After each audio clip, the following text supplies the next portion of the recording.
The Wisdom of the Ancients, by Francis Bacon. Chapter 5. The River Styx, or Leagues. Explained of necessity, in the oaths or solemn leagues of princes.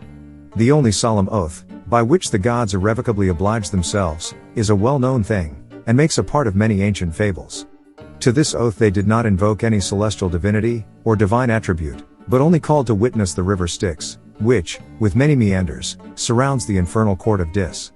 For this form alone, and none but this, was held inviolable and obligatory, and the punishment of falsifying it, was that dreaded one of being excluded, for a certain number of years, the table of the gods.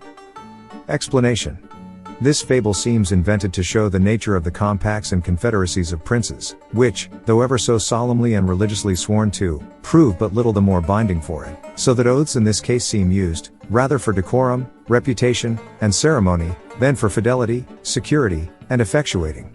And though these oaths were strengthened with the bonds of affinity, which are the links and ties of nature, and again, by mutual services and good offices, yet we see all this will generally give way to ambition, convenience, and the thirst of power, the rather, because it is easy for princes, under various specious pretenses, to defend, disguise, and conceal their ambitious desires, and insincerity, having no judge to call them to account. There is, however, one true and proper confirmation of their faith, though no celestial divinity, but that great divinity of princes, necessity, or, the danger of the state, and the securing of advantage.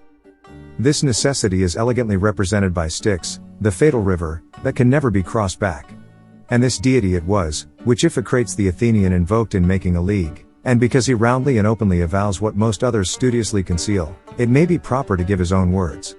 Observing that the Lacedaemonians were inventing and proposing a variety of securities, sanctions, and bonds of alliance, he interrupted them thus: "There may indeed, my friends, be one bond and means of security between us, and that is, for you to demonstrate you have delivered into our hands such things as that if you had the greatest desire to hurt us you could not be able.